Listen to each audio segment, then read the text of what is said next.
Hello and welcome to the Build with Baer Workshop. My name is Pat Baer. I'm here to build model kits and hang out with y'all, chat about stuff that's going on.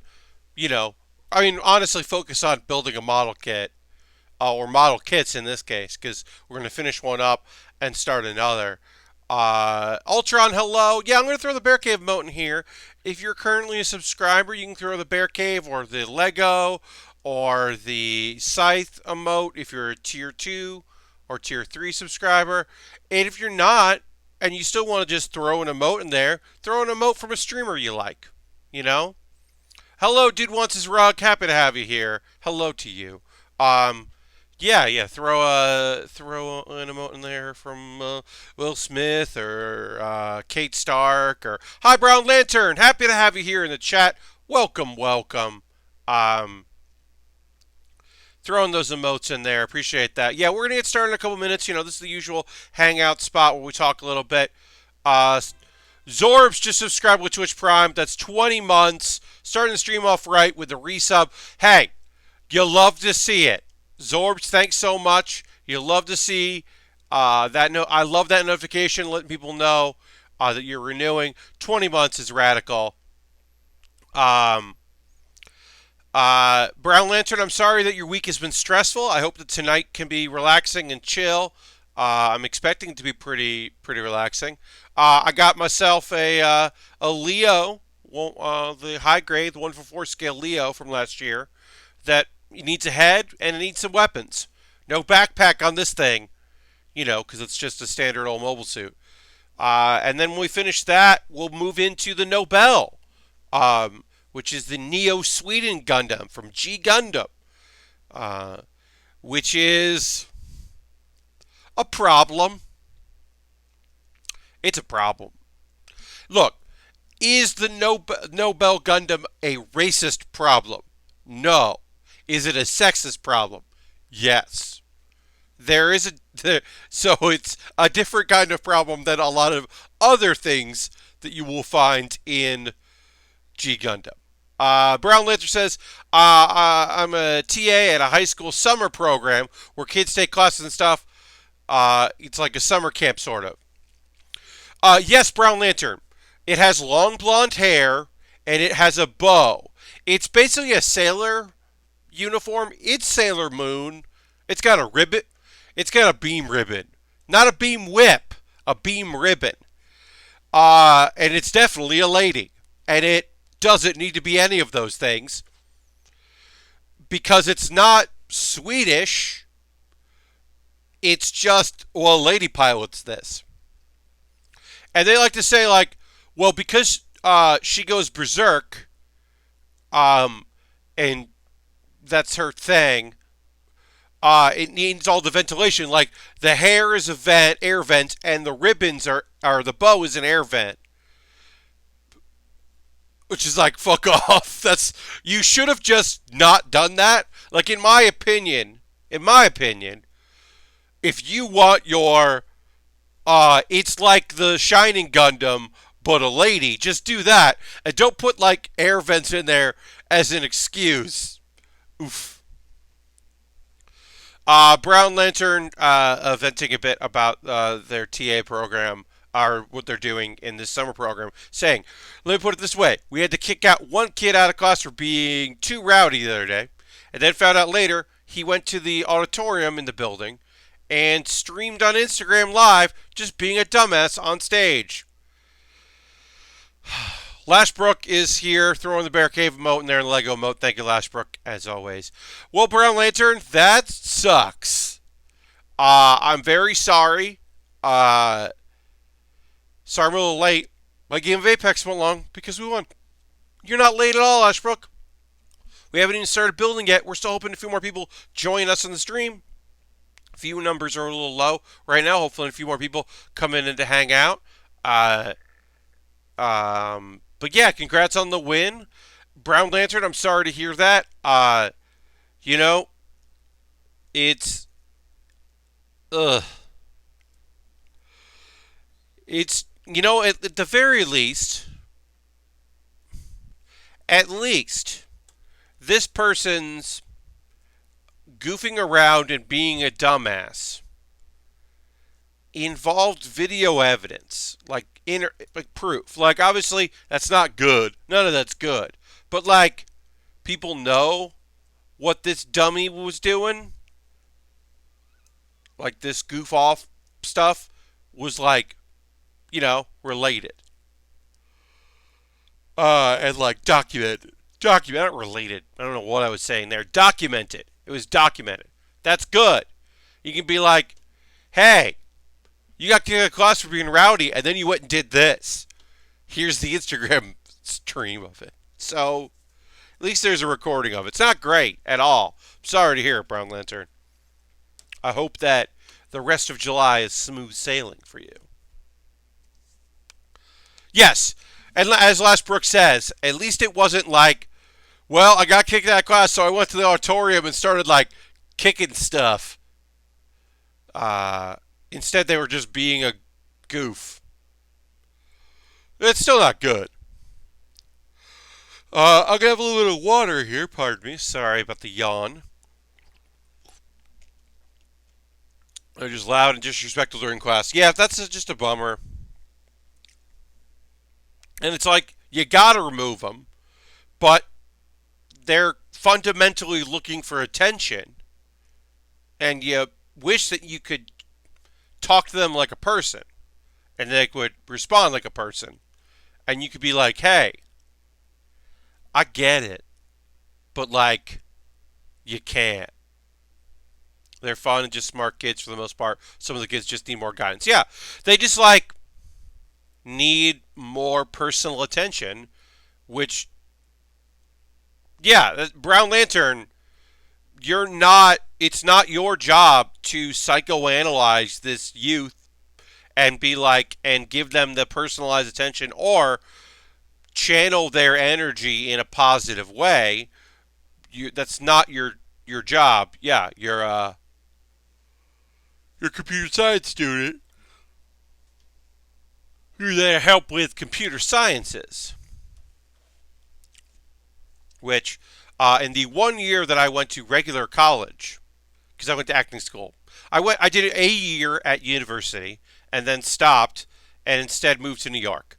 Because I was like, what if I just went to New York and did acting and tried instead of going to school for 3 more years to get a degree in communications? Which, hey, no disrespect to you if that's your path, it just wasn't mine. And in some ways, I am paying for it now. So the year I was in school, I did a computer science class where we learned Visual Basic, and that counted as a science credit, which was awesome because I didn't want to take science classes. I didn't want to take like earth sciences. So I took a computer class and got better at Visual Basic. But yeah, it was a computer science class, so it counted as science, which it should not have. I mean, it doesn't, in the long run, QBasic and Visual Basic don't help me much at all. And in fact, that class also was a scam because because this was 1999, so they were moving to Visual Basic from QBasic. So they didn't know what book to buy. So I had to buy 2 different books that were each like $70, and you couldn't return because it had software. That was a ripoff. But it was a good class. I had a friend who worked in the finance industry, and he used VBA. Yeah, I'm sure someday it kind of helps with QLab a little bit. Not really. Anyway, we've been talking long enough. It's time to go to the overhead. Thanks everybody who's hanging out. We've got the last of our Endless Waltz, our Gundam Wing model kits to build. We've got the Leo. The Leo is almost complete. We got to build a head. We got to build a rifle. We have to build a shield, some beams, sabers. They're short. And then we'll be done with the Leo. But yeah, let's do the head. Let's build the head. Only 2 sheets left. That's college now, man. Yeah, I know. Believe me, I definitely, in many ways, lucked out with the classes I was in. I remember in most math classes, you buy the book and it comes with an access code to the online portion where usually homework is assigned. Yeah, and like I remember buying. So I bought a book for a class. I can't remember what class it was, but I had to buy the book. And then the teacher required that you go to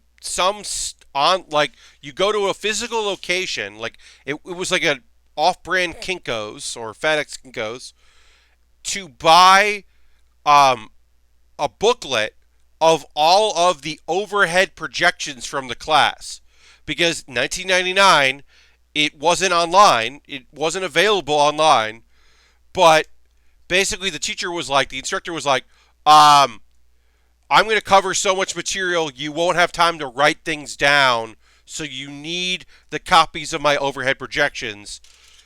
So go to this place and buy it, because you couldn't just get it. I can't remember what class it was. I just always remember that being like, this feels like a scam.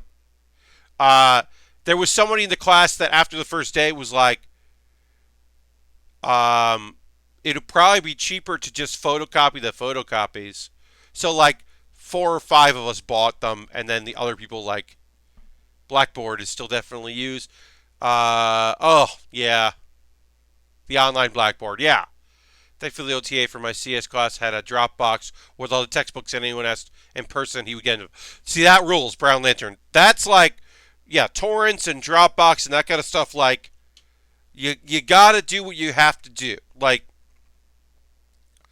I am not here officially saying that people should. I'm not out here telling people to steal. I am out here telling that college students who are in unbelievable amounts of debt already and fighting an uphill battle and at the mercy of a lot of different things should 100% do what they gotta do in the context of getting their education. I mean, I have debt, but it is not student debt. My parents, paid for my year of at a university, and then paid for my year of acting school, and then that was it. But they paid for that. Oh no. Uh-oh. A thing fell, y'all. So there's only one orange piece here, and it's the face of our Leo, and it flew off. So I stopped buying for textbooks in my last 2 years of university. I just went and scanned the problem sets. There's Blackboard and other schools. I've been to other versions online. Oh, shit, like Canvas. Yeah, I mean, like I said, I was very lucky. My folks saved because my dad had to drop out of school when my grandfather, his father, passed away and never completed his education at the college level. And my mom was a teacher in high school for many, many years, a very good English teacher. So they saved a lot of money in order for me to be able to do that, and they didn't have to take out any loans. I had applied for NYU, and if I had gotten into Tisch, they would have had to apply for loans because they would not have been able to afford that. All right, well, the face of our Leo is a tiny orange piece. I'm now going to stand up here. You can see my shirt. Extra strong, because I am. I don't know where that piece went. Hopefully I'll find it. It literally flew off as I was attaching another piece, so I don't know where it went. Hopefully I'll find it, because this kit's not going to look particularly great without it. I do wish they provide a spare of that translucent piece. I was really worried I cut mine too much and it would fall out. Yeah. The excess code and stuff are really just too much. You can find a PDF of the book, but you have to pay $100 or whatever for the code just to do the homework. Ugh. And if they try to lock you out and pay extra on top, your tuition for excess homework, yeah, it's a lot.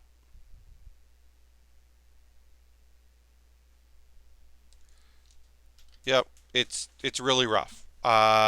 Shit, I just dropped. I am just dropping things right now, and that's not good. But yes, hopefully I will be able to find that little face once I clean up from streaming for today. Hopefully I'll find it. I mean, we're just going to build around it, and if we build it if we don't have the piece, we don't have the piece, and I have to just be okay with that, even though that sucks. But yeah, if we don't have it, we don't have it. Hopefully, it'll turn up. Uh,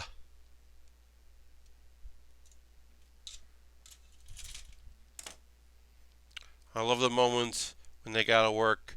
We get to just help them out. Yeah, that's awesome. That's very cool. I I don't have I have a bit of a teaching background in that I have coached and taught workshops for improv comedy as a performer, and love that very much. Would love to do more of it. Haven't done it in quite some time. Uh, Workshops or coaching for improv, but uh, it was really rewarding to work on like having my focus was on teamwork and team building, um, and theory. Theory because like me, I like talking about theory stuff. I am a craft person, not just a crafting person. I am also a student of the craft. So I always like to talk shop about stuff when in doubt. All right, yeah. So this doesn't look as good without its shiny orange face, but it is technically done. Hello, Mr. Bob. Welcome. I have dreams where it's 2000 again, Soltron, and I'm still trying to walk across campus and get to a mystery class where I don't know where it is. Oof. Yeah, I hear you. That is rough. Um. Ugh. Happy to have you here, Mr. Bob. Yeah. So, like I said, I hope that this little orange or this little yellow or orange, yeah, little orange piece shows up. Asmo's here. Hi, Asmo. Uh, because I would like to have the face for the Leo, but whatever. If we can't find it, we can't find it. It just makes it a special kit, right? Because it's got specialty face. I do wish that it had a backup piece. That would have been nice. But oh well. Can't make that happen. Alright, so we're going to cut out. We're going to our rifle now. That's the last thing we have to build is a rifle. And then shield. Sorry, rifle, shield, beam weapon. Those are the last things we got to build. So we'll assemble our rifle first.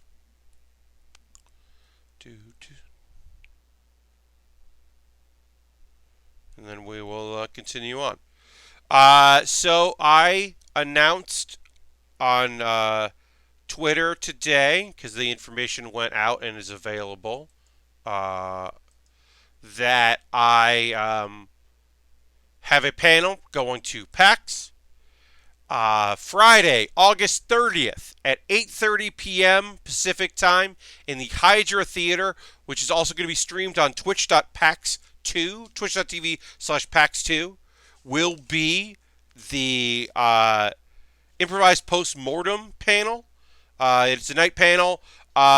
Guests to be announced. I am still booking guests for that panel based on availability, and some people were like, well, I need to see, because night panels sometimes are hard, and you always seem to be the first night, and that can be tough, which, yeah.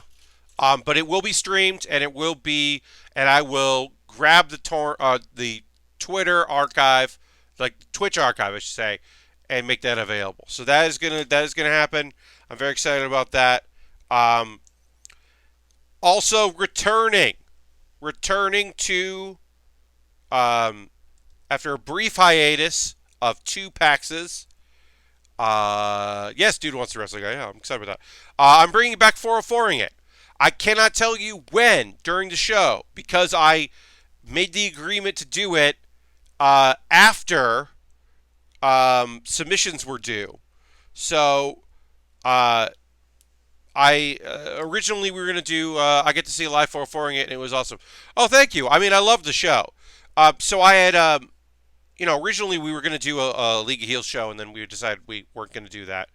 And is Jeff Baccalar joining you? I'm Emperor's Postmortem consistently the best part of PAX. Thank you, Asmo. I appreciate that. I don't look if Jeff Baccalar is ever at a PAX that I'm at. he has an open invitation to do 404ing it. I should say this. I have, when I submitted 404ing it, I did not know that the 404 show existed. It existed for many years before I started doing 404ing it. And I remember, like, when Jeff started doing the Beastcast, someone mentioned it, and he was like, "Yeah, what's up with that?" And I was like, "Oh no," but we're cool. We've hung out and we're fine. Jeff and I are on good terms.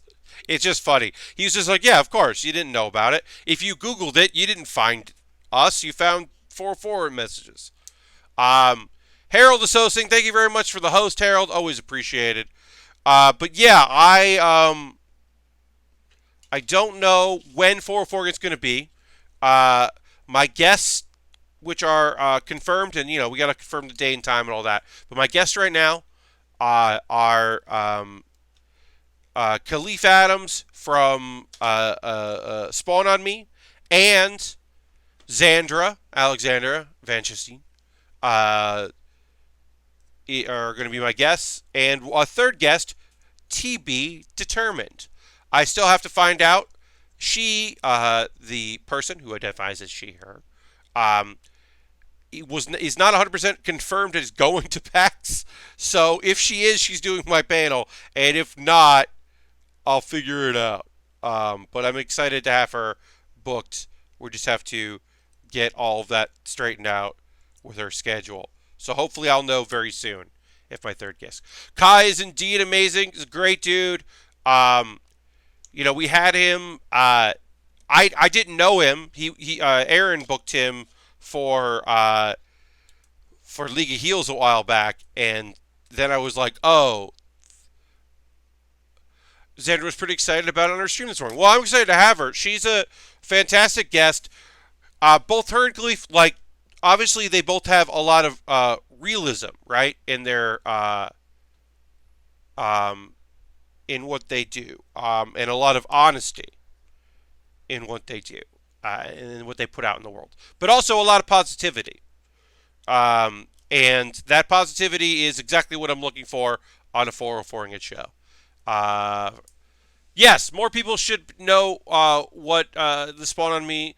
I agree with you, and I am happy to help out a little bit here and there. And the thing is that, I want people always. One of my goals, we've talked about this on the stream before, I'm a bit of a broken record about it. One of my goals is always that people can see something I do.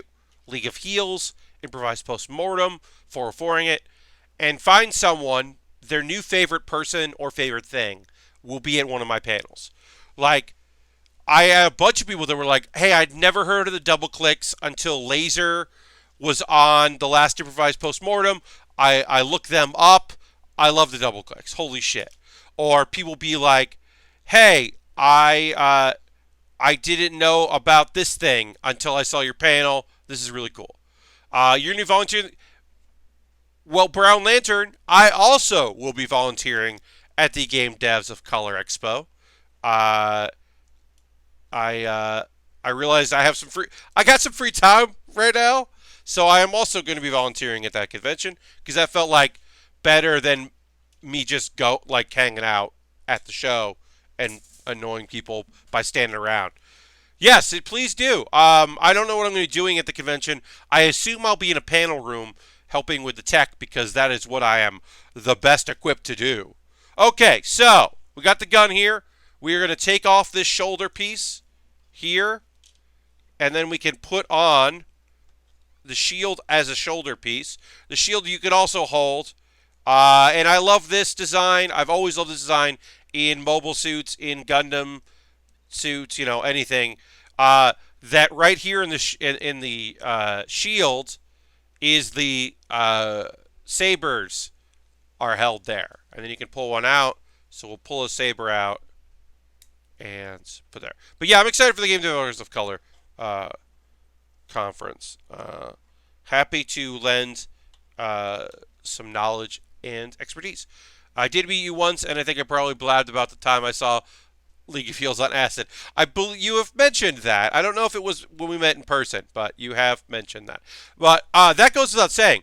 If it's at Game Developers of Color, if you see me at FlameCon this year, if you see me at PAX West, of course, if you see me at Liberty City Comic Con, because I guess Liberty City's an anime convention that is in New York, and I guess I'm going to that. If you see me at New York Comic Con this year, please, please, please say hello. In those environments, unless you see me running to get to a thing, stop, say hello. I'm always available, always interested in saying hi to people. I don't have a table at PAX West this year, so I can't be like, hey, just come and say hi at the table. But if you see me in person, please come say hi. The one thing I will say is just maybe don't come say hi to me if I'm like eating food with people. If I'm eating food alone, if I'm just sitting down at a table and I'm eating food, feel free. If I'm with a bunch of people, if I'm at a table with people you recognize, maybe give me the head nod, give me a bear cave shout, give me a wave, a head nod. But, if I'm at a restaurant and I'm just like, hey, I'm eating with Felix Kramer, I'm getting food, I'm hanging out with Trin Gaetano, I'm picking like the coolest people I know that I'm eating with, because that would make me happy if I get a chance to eat with my friends who are cool. But yeah, let us eat. Especially my friends like Felix. Like, Felix doesn't stop the entire weekend of PAX. Felix is there to work, to help out a lot of people, to do panels and a bunch of stuff. So, let Felix just breathe. I went to GDC as attendee last year and I loved it so much. I've never been to GDC. Game Developers of Color last year, yes. I thought I read that wrong. I've missed the Game Developers of Color conference previously because it's been the same weekend as other events. So I'm very happy to have the time to be able to go to it this year. Damn it! I just moved my keyboard because I was hoping that the faceplate piece that flew away had just moved there. It didn't. All right, so this is our kit. We are done. Like I said, my hope is that I'll be able to put I'll find that orange piece when I'm cleaning up and not under the pressures of being here, and I'll be able to put that on before I take photos of this. But other than that, this is the Leo. This came out in 2018. It is a very easy to assemble kit. I am very happy about it. I think it looks great. I love the shoulder-mounted shield. I like the weapons. Simple, straightforward kit. A pleasure to build. No stickers on this kit, which we can't say the same thing for our next kit, which we'll be starting in a moment. It is a cool kit. Brown Lynch says, no lie, once I was listening to the Beastcast walking up 8th Avenue and I saw Vinny Caravel walking into Port Authority and wanted to say hi, but I didn't think it was appropriate. Yeah, I mean, Brown Lantern with the cheer 1000 saying, kit, kit, kit, kit. Thank you so much, Brown Lantern. Top of the leaderboards with that 1000. Bits and coins always appreciated. Thank you so much for that. Let's throw the Bear Cave emote in there. Thank Brown Lantern for that help. Bits and coins are always, always, always appreciated. I'll try on throwing that in before I can. But that's our Leo, which is a fun kit that I will take a photo of after the stream is over. So now we're going to move on to, and then we got to move, I got to do the Nobel. I got the Magnetic, and it's kind of weird because it's not like an Evolution project, so it actually does have decals and stickers. Lashbrook, yeah, that's on my wish list, and that looks interesting. I don't know. I think that kit more is closely linked to, say, the Future Century kit that we're building now, the Nobel, because this was released in 2011, so it's old. This high grade. It is. It's interesting. So this translation uses 2 L's, but online and in most media, the Nobel Gundam only has 1 L. Now, it could be that they were putting Nobel with two L's because the Nobel Prize Committee theoretically could be like, you don't have the copyright to that. So, whereas the translation of subtitles of G Gundam, they can say that. I'm not sure. I don't know if that's why, but I do know that it's two L's here, but online it's many L's, or it's one L. So I don't know. I changed the battery in my car's FOB. I can open the car without being a thing again. That's awesome. Uh, she just hates bells. No bells. Uh, the Nobel Gundam, indeed, Lashbrook. The Nobel Gundam. Yeah, I don't know. I have not heard the urban legend why there's no Nobel Prize for math. Have not heard that. But yeah, so this kit is a 2011 kit. It's a high grade. It's 144 scale high grade. Got the big hair there. You can see this is a sassy lady Gundam. Apparently, Alfred Nobel's wife cheated on him with a mathematician, so he hated mathematics. Okay. So I wanted to point this out. You can see here, we've got two sets of hands. We've got the regular set of hands. We've got the grip a weapon hands. We've got the peace sign hands, which is cool, and I enjoy that. And then we've got these set of hands. These hands they're not meant for the Nobel Gundam. These two hands are meant for the Shining Gundam 144 high grade, because the idea is it's literally included hands so you can do this pose. The pose from the anime, I'll put it so we can see it better. The pose from the anime where Domon is holding her, and it's like, so that they put that in there. They literally gave you hands so that you could hold the figure up, which is hilarious. I'm not going to buy this in a high grade just to do it. I had bought it a master grade, but like, it's such an odd inclusion. Peace sign hands, indeed. I love the peace sign hands. Yeah, so I don't know.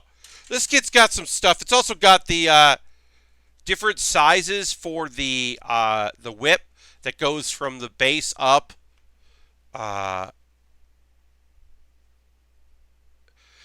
So Brown Lantern's talking about the NBA. Yeah, so I don't follow the NBA, but I follow enough people on the internet that care a lot about the NBA that have been just losing their minds this week. They're just having a thing. It has been a thing that they are dealing with. It just seems like everything's getting wonky out there. It just deals are getting made that don't make any sense and are just wild. And I follow basically no sports. Yes, there was a trade. There was like this person, and then trading happened, and it was like a bunch of deals in the future and a bunch of other things, and then everyone was just like, wait, what? I just saw a lot of what? So I was like, okay, something's going on. I will say this is a 2011 kit. This instruction book is tiny, and I don't enjoy how tiny this instruction book is. I wish this instruction book was a little bigger, and the photos were a little bigger. That is my immediate complaint with this. Asmo says, I'm a fan of the NBA offseason only. 2 weeks ago when everyone was watching that airport for a player to arrive. Yeah, it just seems like a lot. A lot has been happening. And people are having a time. Alright, so we got some stickers we're going to be putting on. And okay, so that's going to go into C1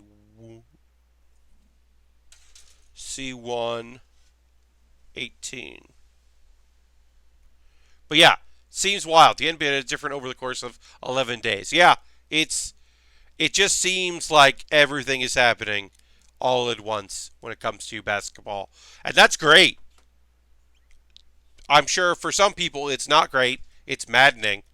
But as a casual observer, shit's wild. And I'm totally interested in that. All right. So this is the 144 scale. So I have my camera, my overhead camera, zoomed in more than I normally would. If you watch my streams regularly, this is way more zoomed in than normal because the pieces are tiny and I want you to be able to see what's going on. Um, this does mean that mistakes happen a little bit more frequently with me when it comes to the tinier pieces because I've got big old fingers and also trying to, balance the stream and all this other stuff. I forget your regular schedule, but are you considering not streaming Mondays and Tuesdays in solidarity with the Amazon warehouse strikes? Um,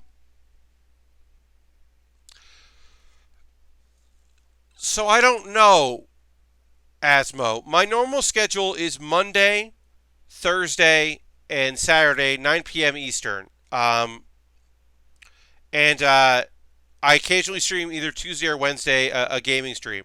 I have not at this time put any thought into not doing a stream in order to strike. Uh, and I have to put some thought into it. The strike is taking place during Prime Days, which, as a small business person, I I should be streaming. I should be streaming Monday longer than normal. I should be doing a stream on Tuesday, and I should be promoting my Amazon wish list. Certainly on Monday, I'll be promoting my wish list, and I'll be promoting on Twitter. Uh, Depending on what's on sale when. So I certainly want conditions to improve for Amazon warehouse employees. I very much want that. Um, but I will have to put thought into that.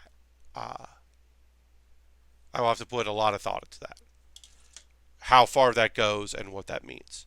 Um, as someone who, in 20 minutes when I take my pause for the cause and talk about things, one of the things I will talk about is how my the amount of kits I have in my backlog is very low, um,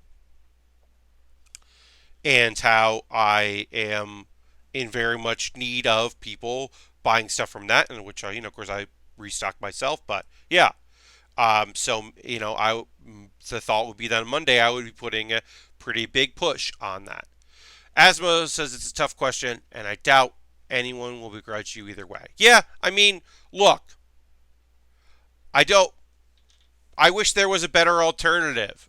I wish I could have a wish list on Gundam Planet, and I could just send you that wish list and be like, hey, if there's things on there, and you get a notification when they restock things, and we just do that. But Gundam Planet has, a wish list, but it is not like Amazon. Uh, so, well, Mr. Bob, they have wish lists, but they're personal wish lists. They're not set up to do. They're not set up to do what the Amazon wish list does, which is you go in there and buy something off my wish list. It gets sent to me. You don't see my address. It just gets sent to me. Now, obviously, there are several of you that have my address because I have mailed you things. Uh, but it's still, I don't have my address out there. Gundam Planet is not equipped to do that. Um, it could be something that they think about doing in the future, but as of right now, they are not equipped for that.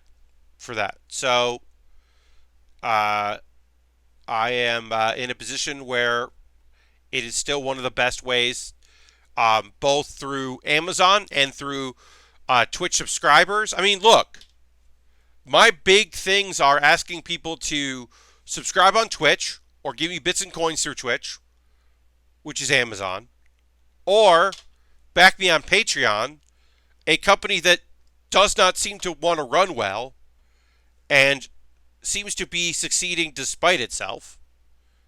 Uh, or Coffee, which on its own is a fine website, but still goes through PayPal to do payouts, which also is, which I also get payouts through.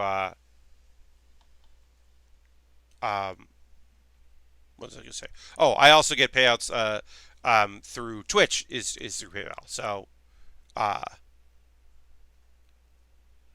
yeah, it's not great.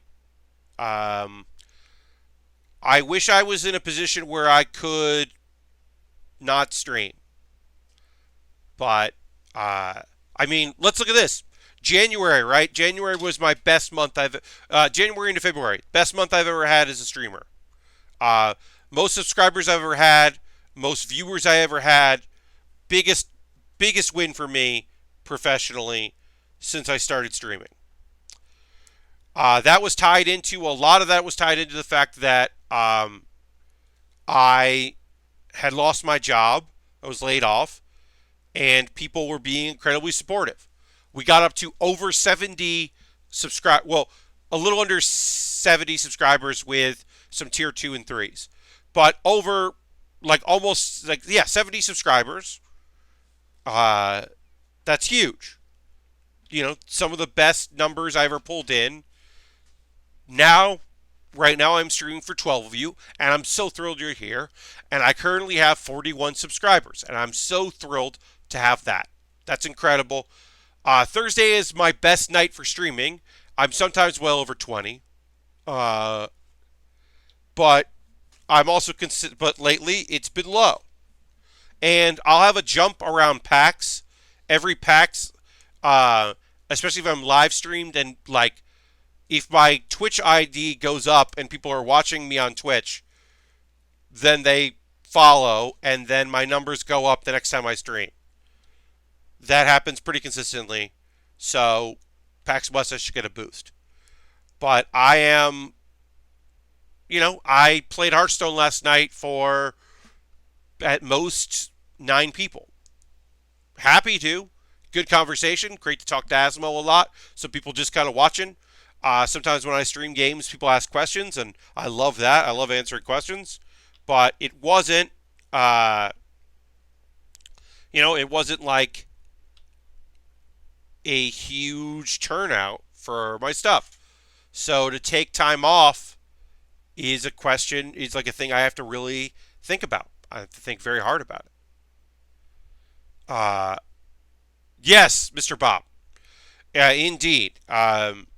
This system is not, it's not only not perfect, it's not great.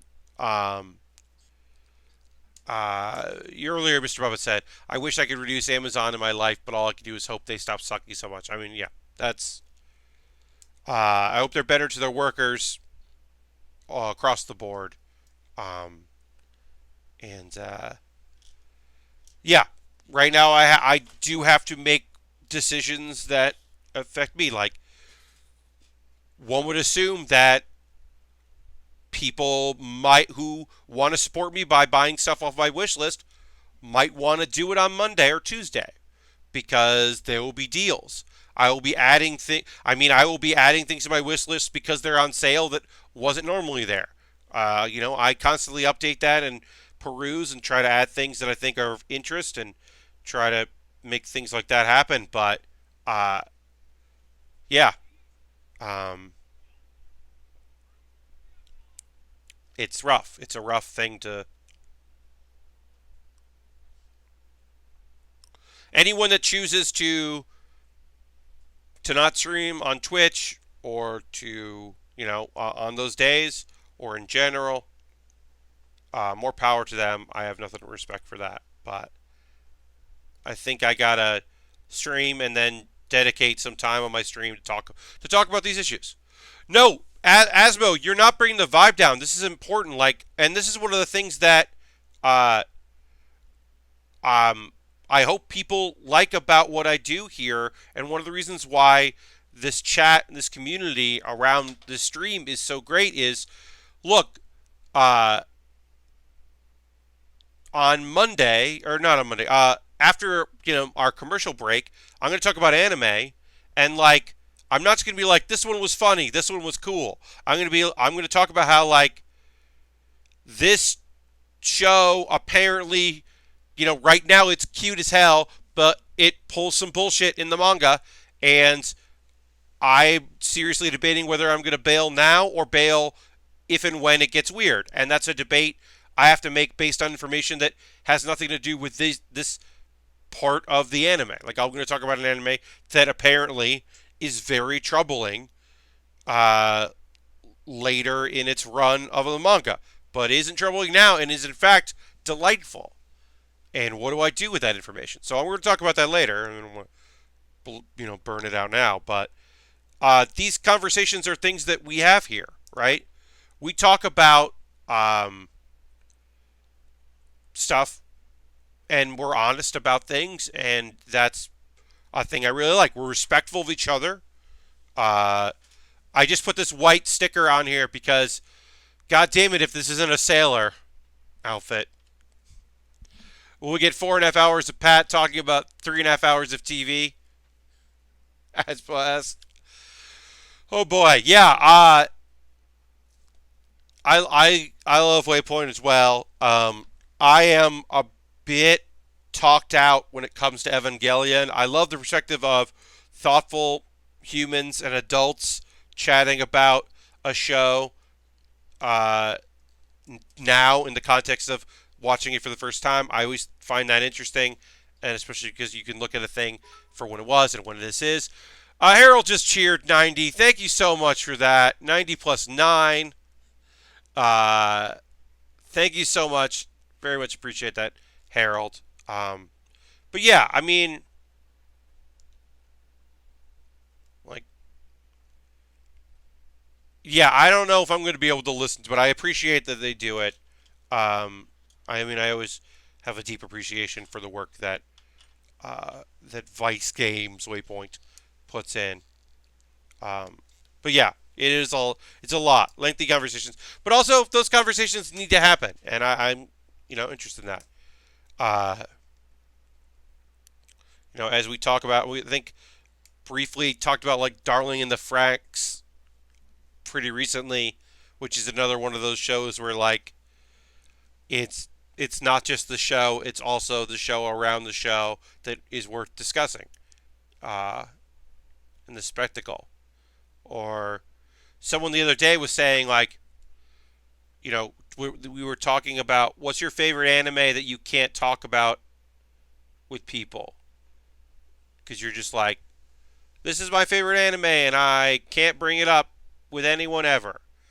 And somebody had said like, well, I really like Kill la Kill, and I wish I could talk about the supporting cast who are really interesting and the funniness of it and the engagingness of it.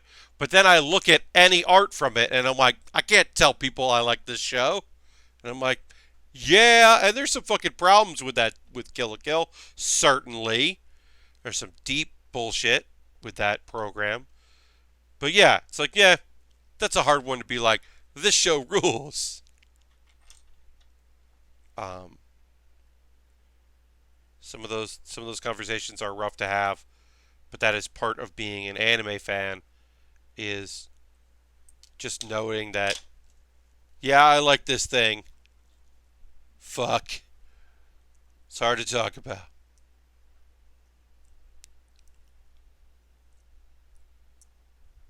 Alright. Okay.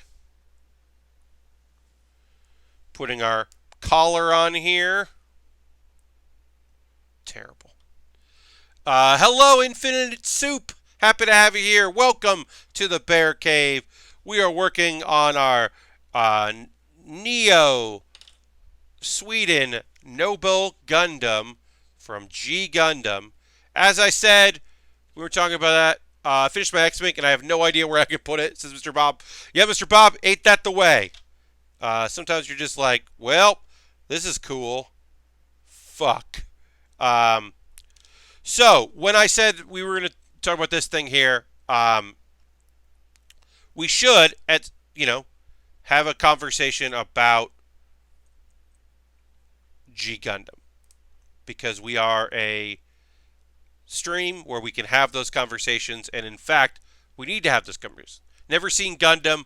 This sassy Gundam looks dope, says Infinite. So that's a way to look at it, right? It's a positive, totally reasonable way to look at that, Infinite. If you haven't watched G Gundam is basically Gundam. Long drama series is about the human condition. It's about war and the fate of man and technology, and it's deep. And there's great character development and revenge and plot lines and all this stuff. And it ran for years. And then somebody was like, what if we did a Gundam series that didn't take place in in the regular timeline? Let's do an alternate timeline. Let's start fresh for new people. It's the 90s. Let's do a 90s Gundam. And they were like, okay, well, what should it be? And then people were like, well, Shonen is great. Could we do a Shonen Gundam? And that's G Gundam. G Gundam is all of the different colonies in space, which are like different countries from Earth. When like every country like left the Earth to go out to space and start a colony, they each send a fighter to represent some of the major countries in a fighting tournament where the winning colony gets it, a bunch of bullshit, and it's a whole thing. So because it's the 90s and because it's anime, you end up with this show with a lot of stereotypes. The ungroundedness of G Gundam makes it great. Yeah, and look, and some of it is fantastic.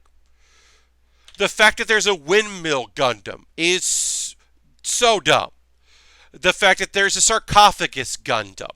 The fact that the American Gundam is just like a weird combination of boxing and football and, the guy's name is Crockett. It's Chippity Crockett. It's nonsense. And some of them are racist. Some of them are racial and can be overlooked, and they're larger than life and big, huge nonsense. And some of them are fucking weird bullshit about what Japan thinks in the 90s about other countries. Yes, the Tequila Gundam. Yeah. There's some fucking trash. There's also like the Chinese Gundam is, like a cool looking, like it's got like dragon influences to it and like feels pretty cool. Like there's some cool stuff in there. So the Gundam that we're building right now, the Nobel Gundam, is from Sweden. And you're looking at this and you're going, well, that ain't Sweden. This don't look Swedish to me. And because the thing you have to know about this Gundam is a lady pilots it. And because a lady pilots it, they made it a lady Gundam. It looks a lot like the Japanese Gundam. The Burning Gundam, and the Shining Gundam, or God Gundam, depending on what translation you're reading. But we'll say the Shining Gundam, the Burning Gundam. It looks a lot like that. It looks like the main Gundam in a series, but it's not the main Gundam in a series because a lady pilots it. So it has blonde fucking hair. And it looks like a Sailor Scout. It's Sailor Moon, the mobile suit. And yes, that's fucking awesome. But also, yes, that fucking sucks. So it's this weird thing where Allenby rules, the pilot of this Gundam rules. It's a cool looking Gundam. And like, I know people who are like, that's one of my favorite Gundam designs. But also it's weird. It's got a ribbon. Its attack is a ribbon. It's a beam ribbon. I don't remember it. I don't think it does. Gundam by itself in a vacuum looks awesome. The things surrounding it sound like... Well, so some Gundam shows tell intricate, incredible stories. And I need to say that. Like, that there are some incredible Gundam stories. Like, a lot... Like, Iron-Blooded Orphans is It's a lot about freedom and about doing what you have to do to survive and found family. But it's also a lot of Gundam is about child soldiers and looking at the horrors of child soldiers by putting them in terrible positions and then looking at them. And it's not looking at them and being like, this rules, but sometimes the young people that are doing shit are awesome. And you're like, this character does fucking rule. Uh, and it's part of that whole entertainment thing where you're like, oh, but it is pretty fucking cool how he does this thing. There's no great answers. Because I know people that are like, I love the Noble Gundam. I think it rules. People have been telling me, this Gundam looks awesome. Uh, yeah, so MS-8 is a great introduction to Gundam, the larger scope. It's accessible. You can watch it. It's not that long. I think it's a good story that talks about people and shows you mobile suits. I think Iron-Blooded Orphans is in many ways a tough series to watch, but I think a very rewarding series. It is a gut punch of a series. Um, Gundam Wing is my favorite Gundam series, but that's also because I am 39 and I was the perfect age to think that uh, Gundam Wing was incredible. I love shonen, uh, the kind of like, boys anime, quote unquote. Um, I was the perfect age to think that Duo Maxwell and the Death Scythe is the coolest shit in the world, and it is. Um, all right, so that goes on there, and then could also do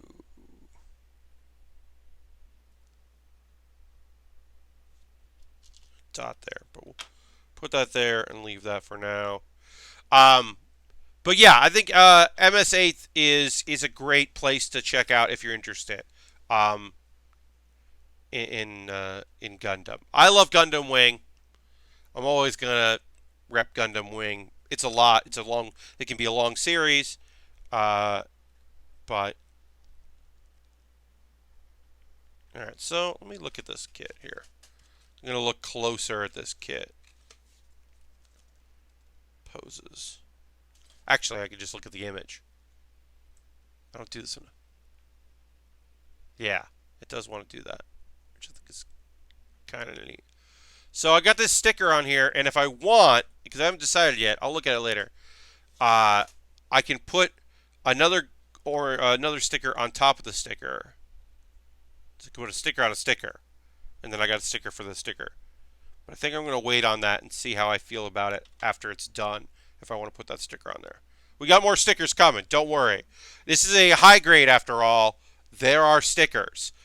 Instead of layering these as white pieces, they were just like, here, put a sticker on it.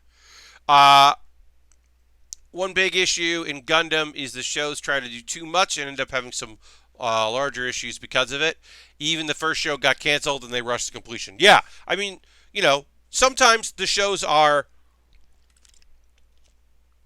remarkable. And they know that they've got good characters that people identify with, and they can tell interesting and complex stories, and they have the audience. And then they're like, and now these people die, and you're like, but I mean, I get it, but what if they didn't fucking die? What if you just let one of these characters live? Ugh. I still think about Gundam X.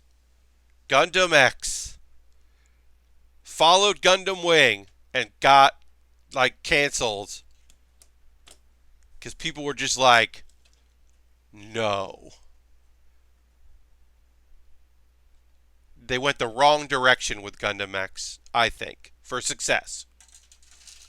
Gundam X is the Gundam. Listen to this. Gundam X had to hit a big 20th anniversary to get released in the U.S. Up until last year, or whatever, a couple years ago, just never came out in the U.S. because they were just like, meh, This one didn't do well. No one, because it got canceled and it was never a big deal. Because they were like, well, we'll set it on Earth and we'll put it like there aren't that many Gundams. And people were like, this last show had had five, and at one point had six Gundams. So you're going to follow up a show that has six Gundams that are all doing their own thing, and you're going to replace it on television with a show where there's like not a Gundam for a really long time?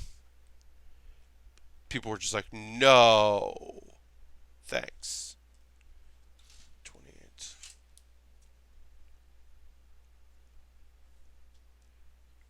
There.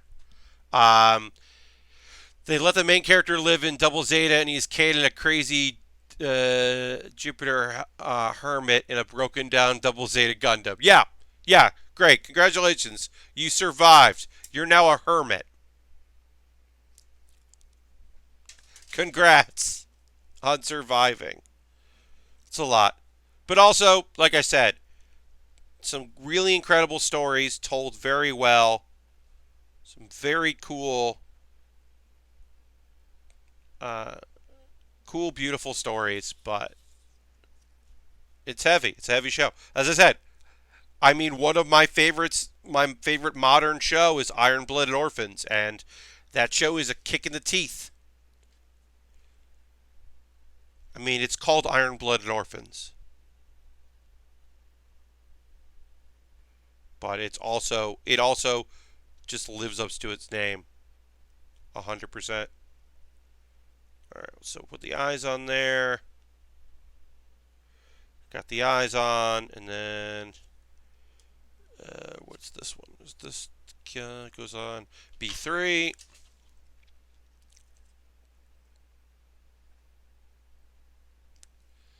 On a side note, I've been watching Evangelion for the first time, and now I want to build an Eva. Oh well, good luck. Ava model kits, you know, are, you can find them. They're probably incredibly expensive at this point because I'm sure they didn't re-release them for the U.S. release. Um, I built an Ava in the 90s, I want to say, and I remember it being a fine kit. I had a fine time building it. You saw some Ava models at ThinkGeek store. Okay, that makes sense. That makes total sense that of any place that would have it, be that or GameStop, but ThinkGeek obviously. Um, you know, yeah, I definitely built one back in the day because I think I went on a rush of just building anything. I loved once I first started doing model kit building, I would buy whatever I could because I just loved it so much. This sticker is so small. It is like stuck to my tweezers.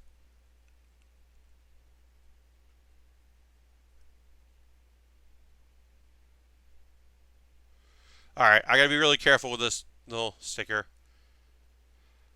This is one of the things I don't love about high grades is the fact that this sticker is so tiny but important. It should be a piece of plastic that goes the full length here instead of being a tiny sticker and the white absence there. There we go. Got it in there. Oh, they're on the GameStop site. Oh, that's cool.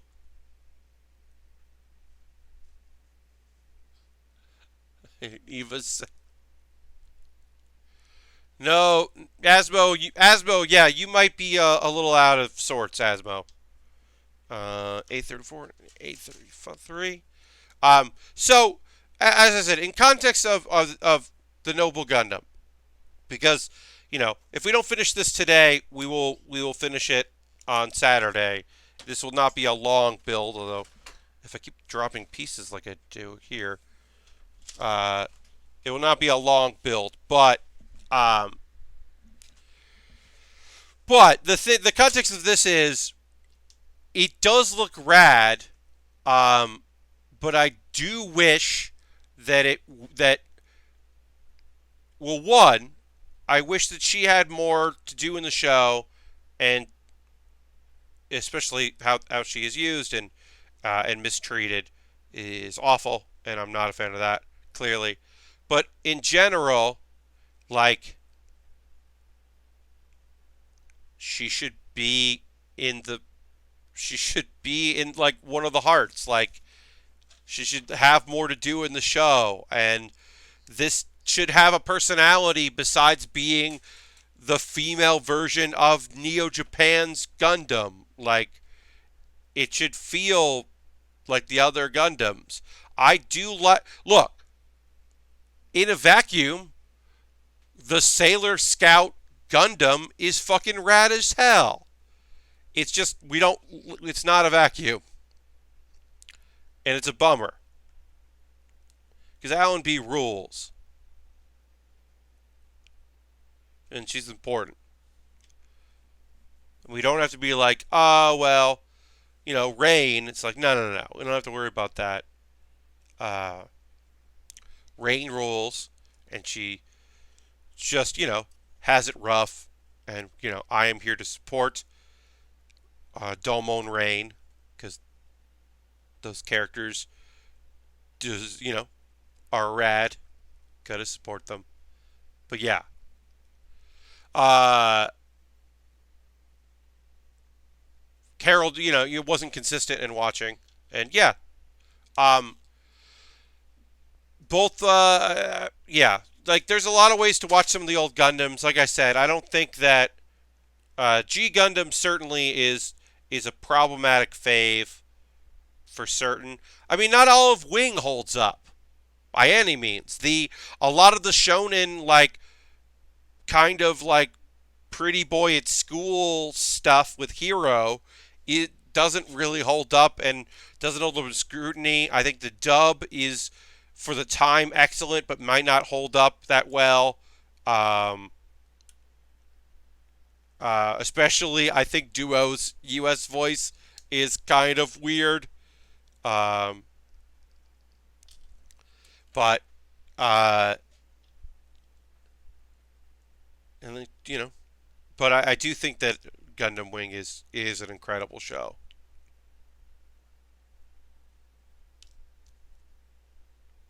Okay.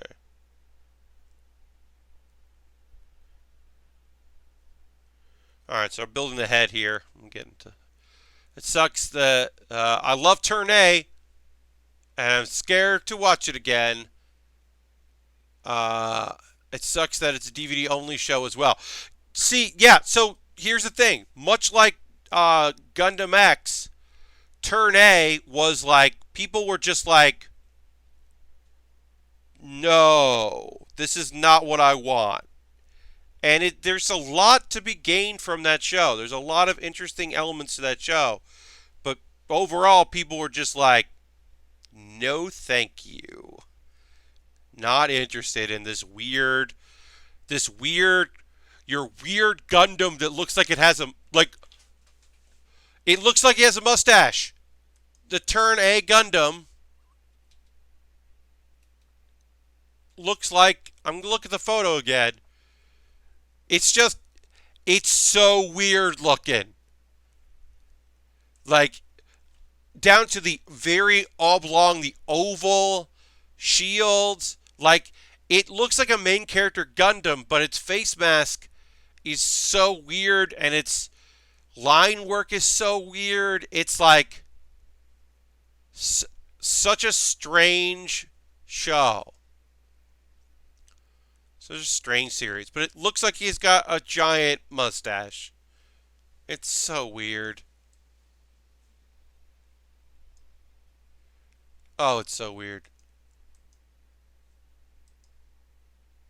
Everything in that show is weird. You're not wrong. It looks like it got a face on its torso, too. Yes. Yes, it also kind of looks like its torso also has a little bit of a face thing going on. Oh, it's so strange.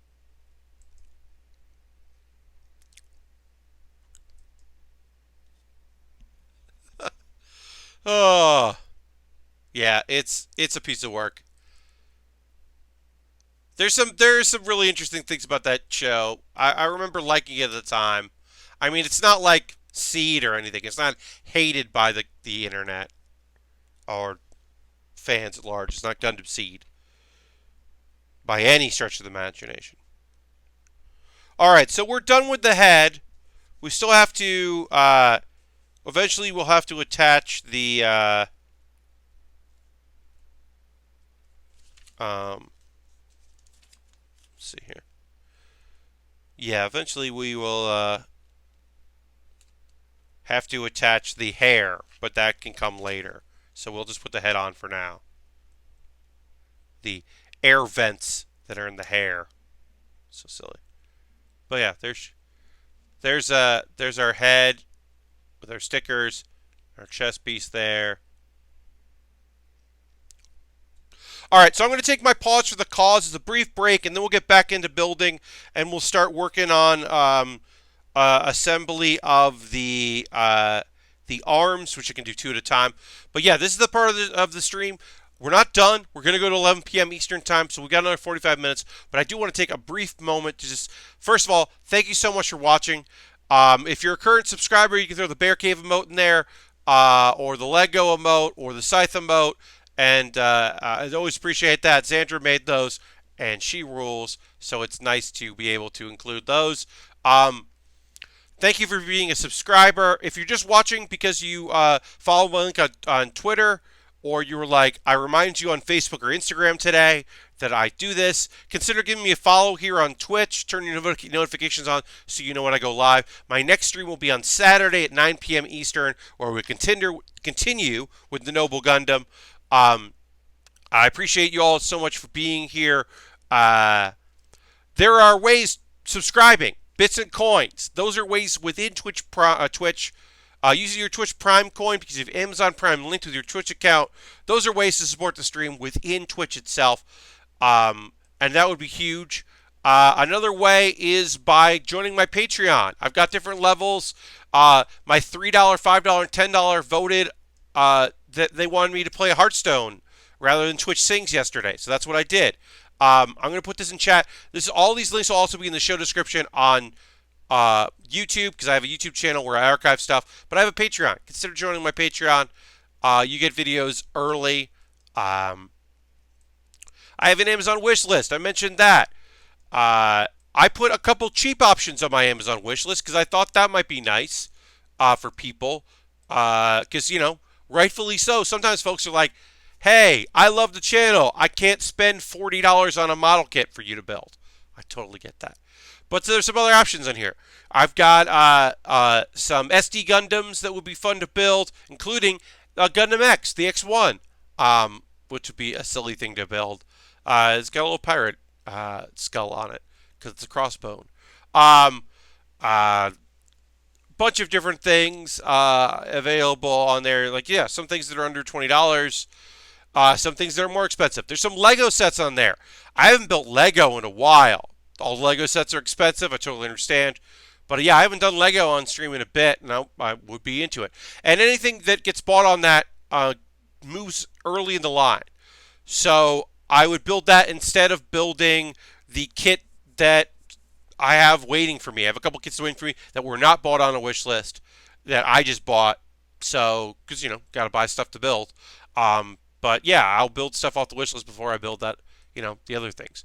So that's one way to support the stream is by buying stuff on my wish list.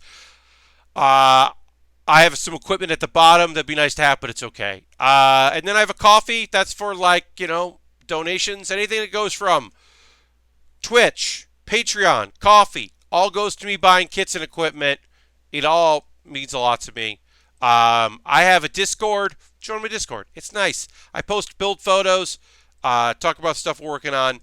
Love to have you there in the Build with Bear community. And then background and characters. Background and characters is a ongoing series that I do. Well, I'm going to check a thing.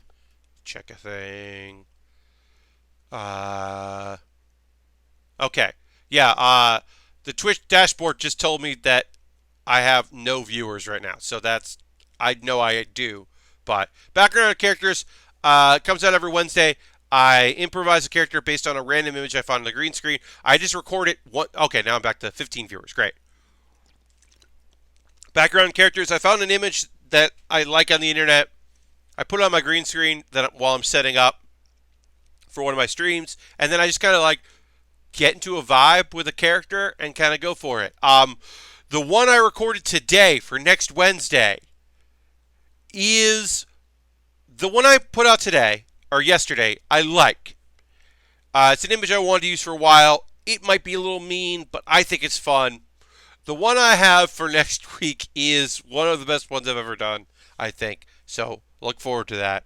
And then I don't have any shows to promote or anything, but like I said, I've got PAX West. I know that I will be doing 2 panels at least that I'm running. I'm running 404ing it. Date and time to be confirmed. Well, I will announce when I can. And I am doing the improvised postmortem. I am on a 3rd panel. It is not my place to announce that panel. And I am maybe on at least one other one. So if I'm not doing a table, I'm going to try to be on some panels. And then, of course, if available, if the Airbnb that I'm staying in has decent enough internet, I will bring a Lego set with me, a small Lego set, like a 100 or 200 piece kit. You know, it only takes an hour to build. I'll take a Lego set with me on the chance that I can stream from my Airbnb. And if I can, I'll also do like a Hangout stream or whatever, because there'll be at least one night where I don't have an evening panel or something. You know, or a daytime thing where I don't have anything going on, so I'll do a Sunday afternoon stream or something from or that Monday maybe, you know, that Monday night, because I won't have a table to close up. I can stream that Monday night, you know, from my Airbnb, and I'll stream when I would normally stream, something like that. We'll figure it out, but I do want to do a stream if I can from there. Anyway, let's get back to building. Thanks so much for watching. Thanks for putting up with my pause for the cause, my ad break, as I say. Of course, there are no ads. So I'm not a partner. I'm no Gary Whitta. Congratulations to Gary Whitta on getting partner so soon after starting to stream. Almost immediately.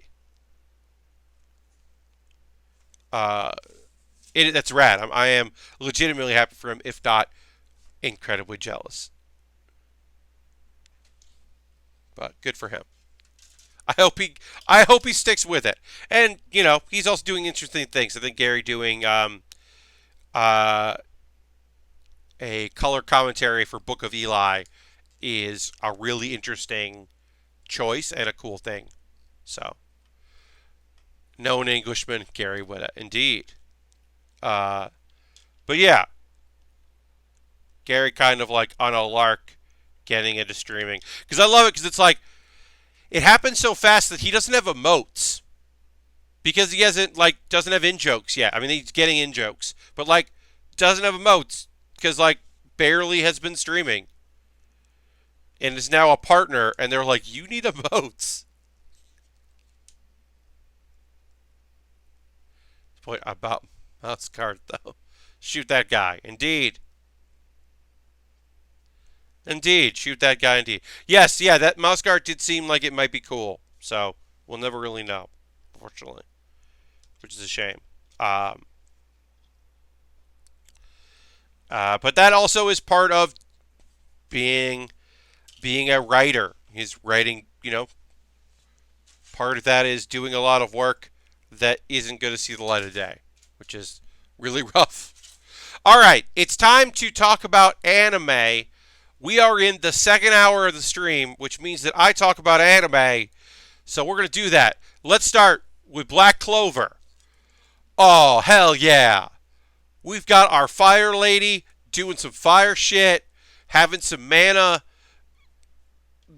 Incredible battles right now. They're fucking awesome.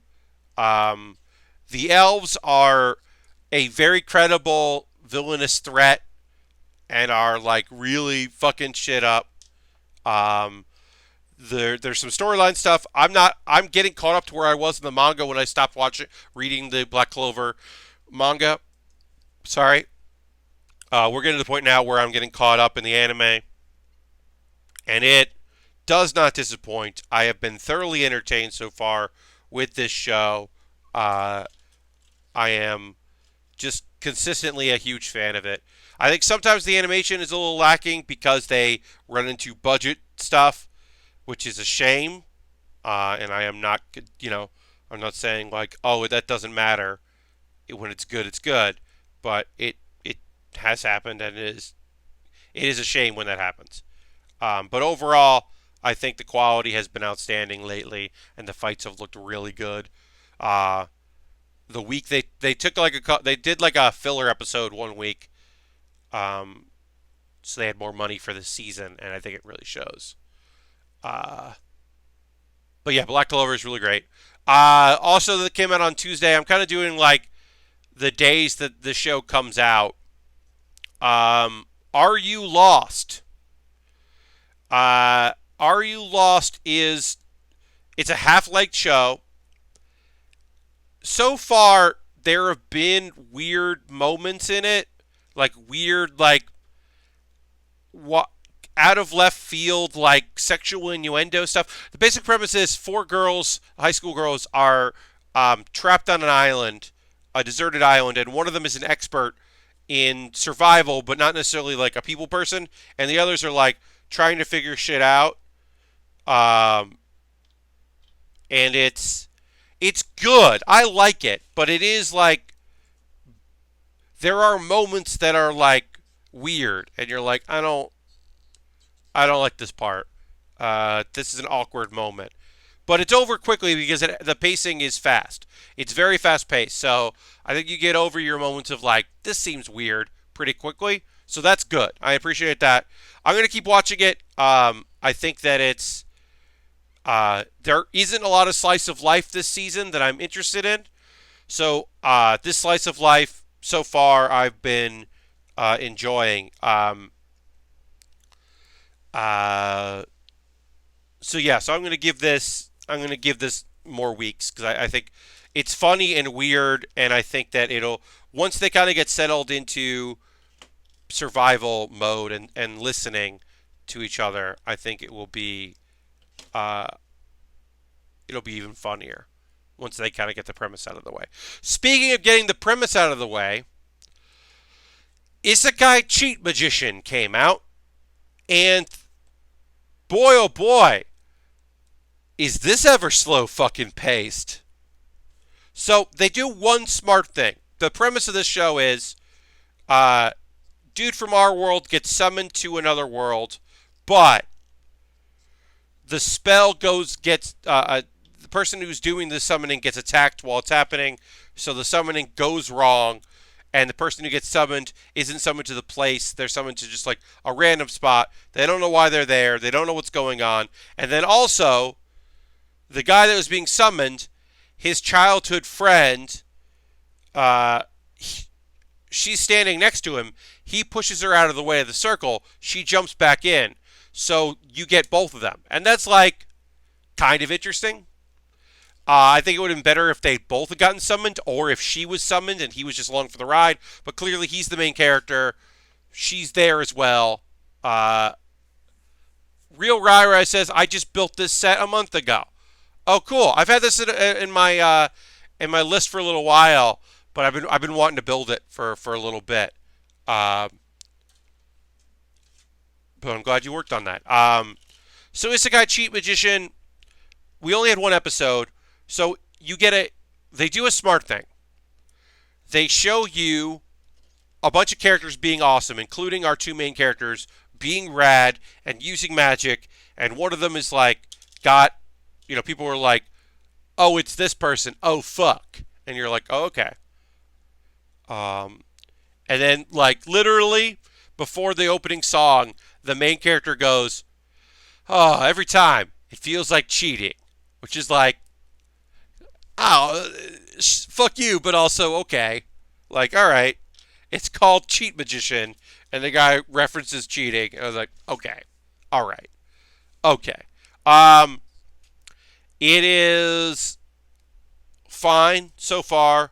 Um, but really, most of the first episode is them like figuring out the world, and they're not really doing magic of any kind, and they're not really doing anything, and it feels pretty generic. I'm hoping that it ends with them finding out they're going to be trained by someone because they both, one of them has like some potential, and the other one, our main guy, has like all the potential in the world to be a top rated magician, which makes sense because he's the hero and it's called Cheat Magician. So that makes sense. But who knows? I don't know if this is going to be something I really want to keep watching or not, but I'm definitely going to watch next week. Um, Also, it's fun to watch a show that started a week late because it means that if I keep up with it, when other shows are wrapping up, I'll have an episode of that one to watch, which is nice and helpful because, sometimes you just don't want to have that week where no anime is coming out. Let's see. Stuff happened in Demon Lord Retry. Now, all the anime I've talked about so far is all on Crunchyroll because that is the main source of how I watch anime.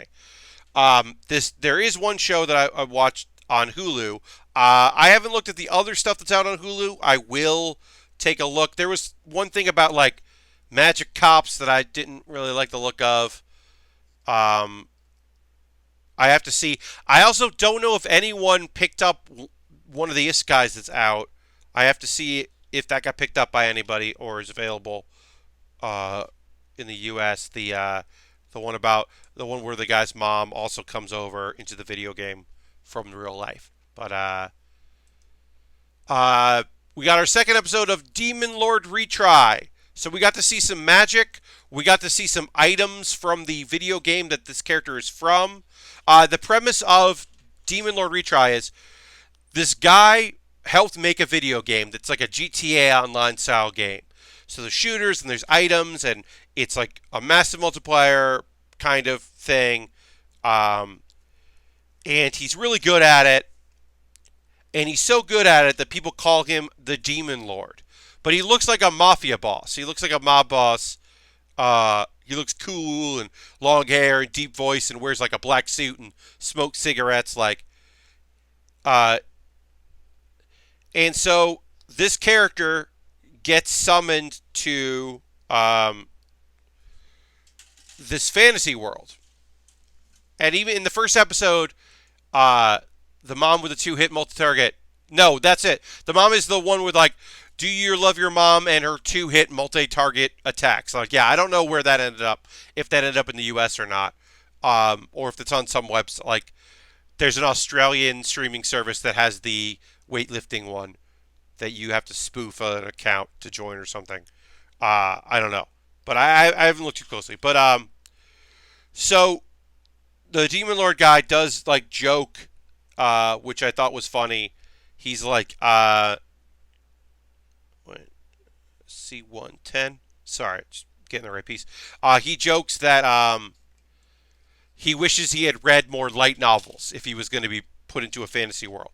So he's like aware of what a fantasy world is like, and he's making the most of it. And in episode 2, he's hanging out with a young lady, and they run into a holy maiden. And apparently it's like she's like a low-tier holy maiden, but she is strong enough that like she can do damage to him. So he's a little wary of her. But also, he's a badass, and she's not. And she's like 15 or 16, so he's... So I'll say this out loud.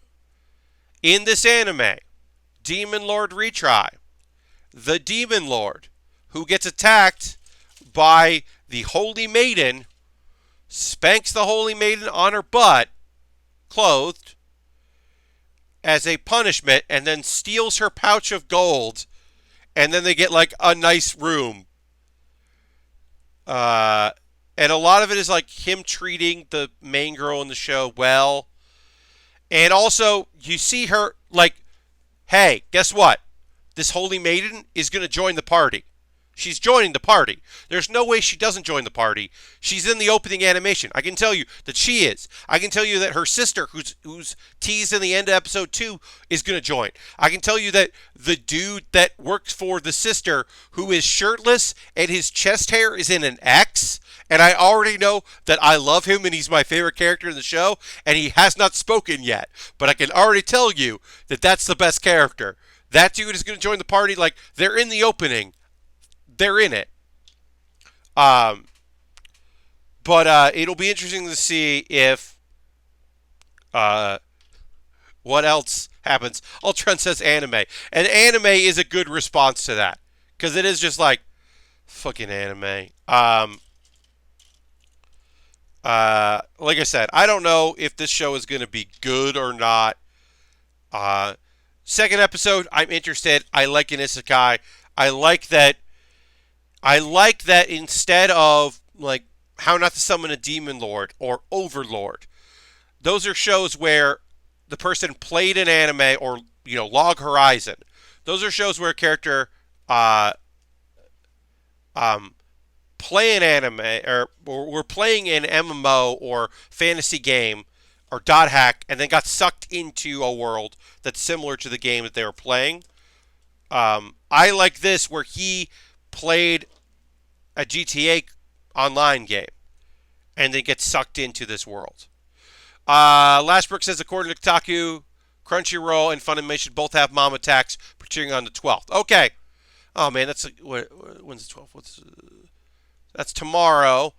Oh, that's going to be another show to watch. I have a bunch of stuff to watch on Fridays, which is good, because there was a period there where I didn't have anything to talk about on Saturday. So I now have a few shows to talk about, which is good. It's a lot of anime, new stuff. Like I said, not all of this is going to stick. I'm not going to stick with all of these shows, including a show that I'll talk about next that I don't know if I'll stick with. I don't know if I am going to stick with. If it's for my daughter, I'd even defeat a demon lord. This is, on paper, exactly what I want.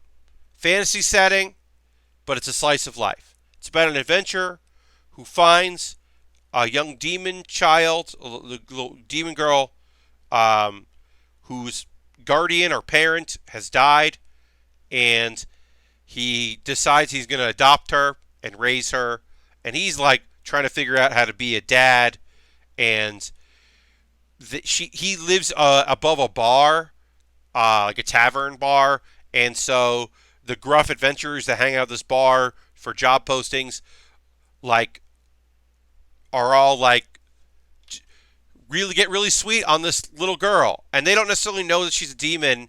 They know she doesn't speak English or their language, but they don't necessarily know she's a demon. But they're just like charmed by how like she's a hard worker. She like on her own figures out what she can do. Like she's cleaning plates and moving plates to help out as like a thank you for them like taking care of her. And then she goes lost in this episode 2, and everyone's like, we'll go find her. And like the gruff, tough looking guy, Lil Vester, or something like that. It's Sylvester, but not Sylvester, because it's anime and because it's fantasy. He like finds her, and she meets like some kids her own age, and we'll probably see more of them later. I don't know. It's cute. It's very cute and sad in little parts. But here's the thing about, if it's for my daughter, I'd even defeat a demon lord. I have been told that the manga fucks up the good show. That it hits a point where it makes a choice, and it's a bad choice, and the show turns shitty. Now, with that information, I could stop watching it completely, knowing that eventually it gets bad. But also, I don't know when it gets bad, and it might be a situation where the anime is just fine, and then you don't read the manga when the series ends, because it probably won't get a second season, because some shows do, not every show does. So it's like, do I stop watching it because I know that it gets bad and turns shitty? Or do I keep watching knowing that and knowing that I might bail on it once it turns bad because right now it is enjoyable? And I think that if I wasn't talking about anime during shows, I might let it go. I mean, I do let shows go that just don't, you know, I stopped talking about like some shows because I just lose interest in them. Or turns out they are shitty. And I'm not interested in continuing to watch them. So I don't know. I don't know right now if I'm going to continue or not with the show. I think I will for a little while because I think that it is fun and it is a genre I really like.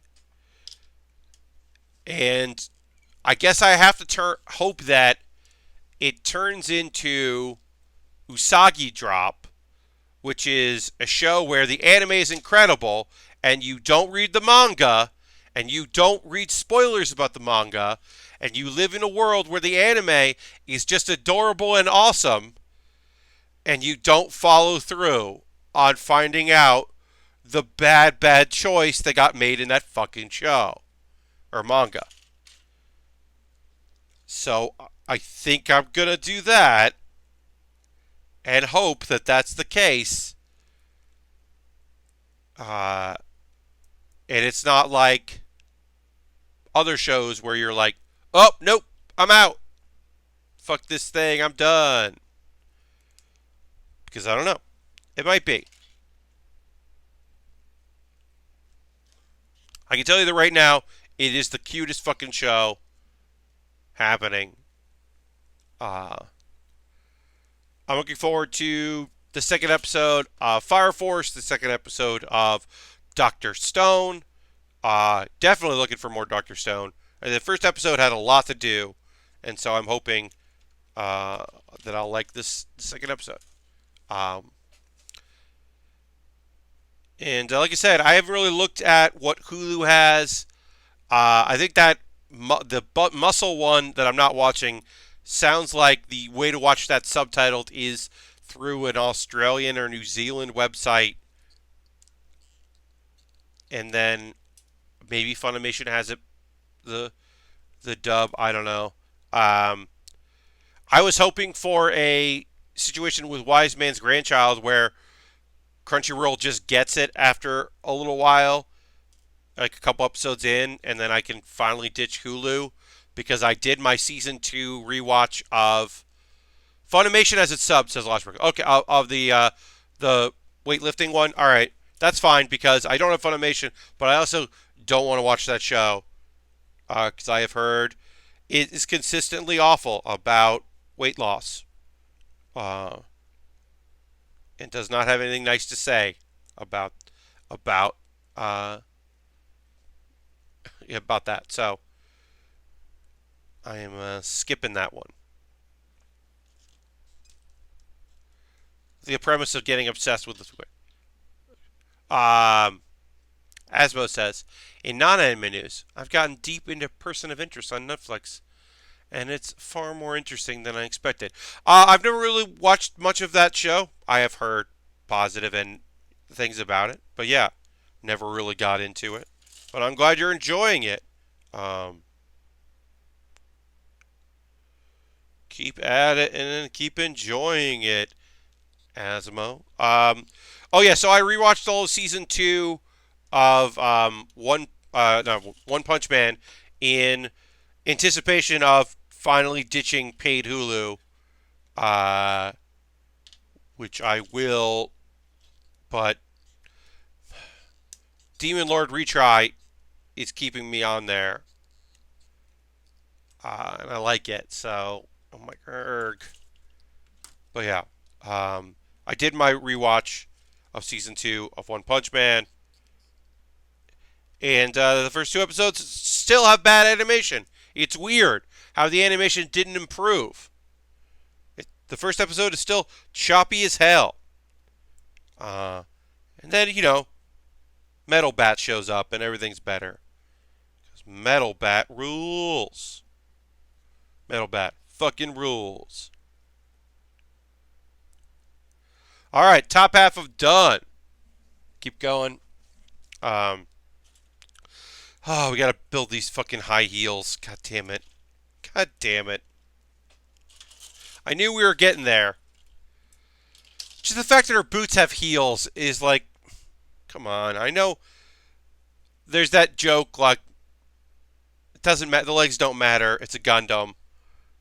Like, it doesn't matter, but that's a meme, but. Ugh. Still like high heels. It's like, come the fuck on. Oh well. But yeah, I would say if you haven't seen season 2, One Punch Man, the first 2 episodes aren't great, and it gets better and better as it goes. And if you want a lot of episodes of Saitama, if all you want is Saitama, you're not going to like it. But if you're okay with the idea of getting interested in another character and learning more about the Monster Association and the Hero Association, it is a solid show. And as I said, Metal Bat rules. Death Gatling looks awesome. There's some good stuff there.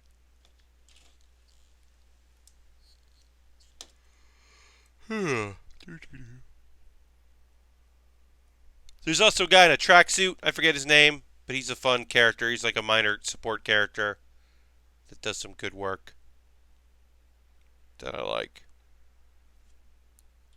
I forget his name though, but he's an A-class hero that's trying to help take down the Hero Hunter.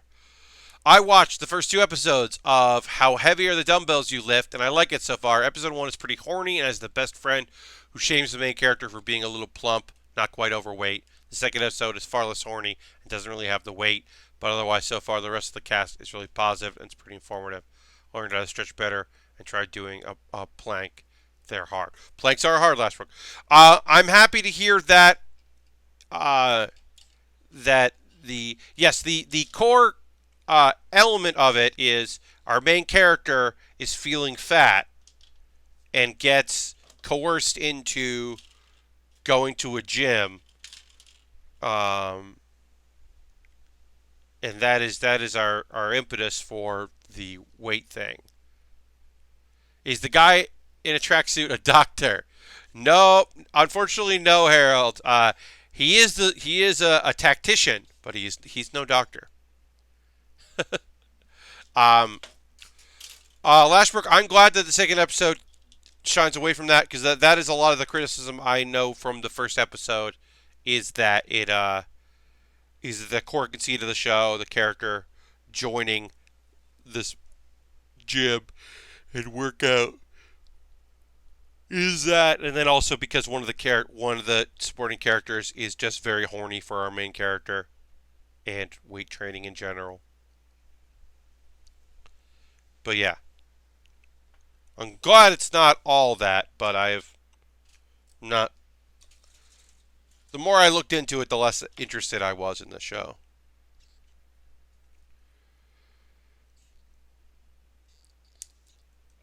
All right, let's finish our feet here. Let's keep going on our feetsy. Yeah, the shows that I'm excited about to watch tomorrow are Dr. Stone, Fire Force, Fruits Basket. Still interested in.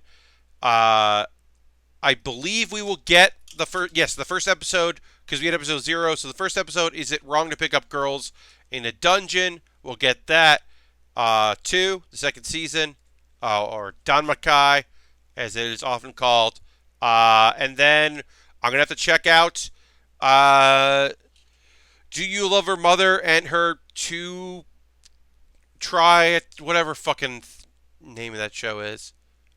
I'll have to check that out too. But those are the shows that I'll talk about on Saturday. Because I try to, try to keep up so I have stuff to talk about in the second hour. And then on Saturday, I'll also be able to talk about. So the theater that I work at, part-time, my only consistent job, is dark for 2 weeks, which fucking sucks, but But that's an unfortunate reality. So I have Friday off, tomorrow off, um, and I am going to go see the comedy wrestling show, Extremely Serious Wrestling, which I have not been able to watch because their shows are on Friday, and I have been working on Fridays, and I wasn't going to take a Friday off uh, just to go see them, so I'll be able to go see them tomorrow. And I can talk about that on Saturday. I'm very excited about it. I missed the big show. Last month's show, I really wish I was able to see because it involved the main member of the crew of the show fighting his real life dad. In storyline dad and in real life dad. And I wish I could have seen that live because that is hilarious and very funny. Because the character is like the last in a long line of wrestling people.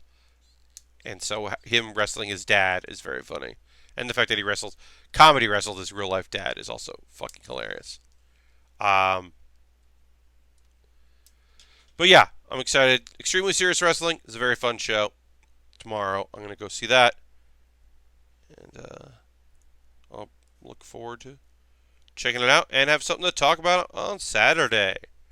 Because these days, I haven't been really doing a lot of, living. And so the first hour, sometimes I don't have things to talk about.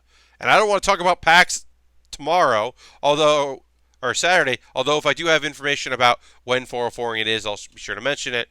Or if I could talk about any of the panels that I'm going to be on, I'll be sure to mention those. Um, Keep y'all in the loop. Right now, Improvised Postmortem, I know will be streamed. Uh, Ultron asked, and this is a good wrap-up question to the stream. Pat, have you been asked what your feelings are on Baki? So the thing is that there are, it feels like every 3 or 4 years, someone's making a Baki anime.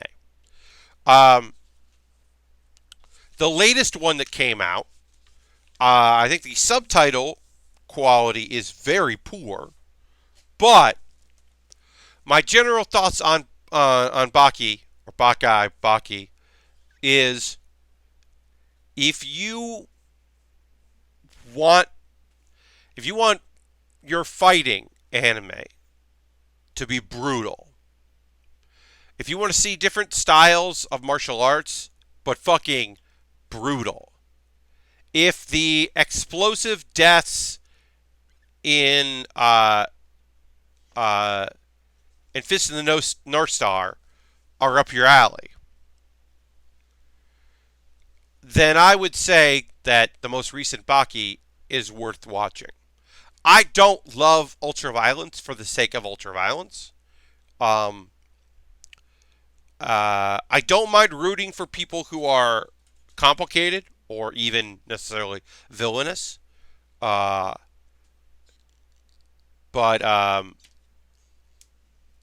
yeah, I don't know. It's a lot for me to stomach. I've never been super into that series, and I've never been I've never been a diehard fan of it. Any incarnation of it. It's a lot, says Ultron, and I agree. Yeah, I don't necessarily have a stomach for ultra violence in anime. I can watch stuff that has brutality in it and heavy fighting. I can watch shows like that. I certainly have in the past, but I can watch boxing anime and enjoy those. But it's a lot. There's a lot of just heavy violence, and it's bloody and fucked up, and it's not my genre. It's not my thing. Yeah, but I don't think anyone's ever asked me what my feelings on Bucky are. Also, it's not how anatomy works. No, Ultron, none of that show is how any anatomy works. I mean, there's a character who is like over 100 years old but looks like he's in his 20s because he loves fighting so much that he's in peak physical condition so he can keep fighting. And then when he gets beaten the shit out of and finally can lose, he like ages properly because it's like, well, it's like, oh yeah, I guess his body, like his mind is finally letting his body age. And it's like, what? What are you fucking, what? What are you talking about? What do you mean? What? What are you, I don't, that doesn't mean anything. The Parrot says the science behind Baki is basically Metal Gear. I mean, it's a lot of like human will and fighting spirit and training and natural instinct can take you farther. I do like the concept of early Baki stuff before he starts realizing that he's outclassed and needs to get better as a fighter. Um, is that him being an ultimate instinct fighter and if his instincts like can doing a lot of damage and being a good like having like that kind of will is very funny juxtaposed with the fact that like he's not good at like he goes to run and like can't do it because he's a fighter. He doesn't have the endurance to be like a distanced runner. He just it's not applicable. And I really like that. I like that him being a good fighter doesn't mean that he's going to be good at in the gym or gym class. Yes, it is also, I would say, it's just straight up weird about women. Um, this latest Baki, I don't think deals with Baki's mom, but the previous show does. And, you know, this one and like his girlfriend and all that, like, is weird and odd, but like, yeah, the last Baki, like, hey, guess what? His dad is awful. So of course that is that. But like, how Baki comes to be is a fucked up part of that story in a show that is very fucked up. And yes, I think the new Baki overall is better. It's still not great. Um, I would say, I mean, it's a different show, but what is it? Is it World Disciple?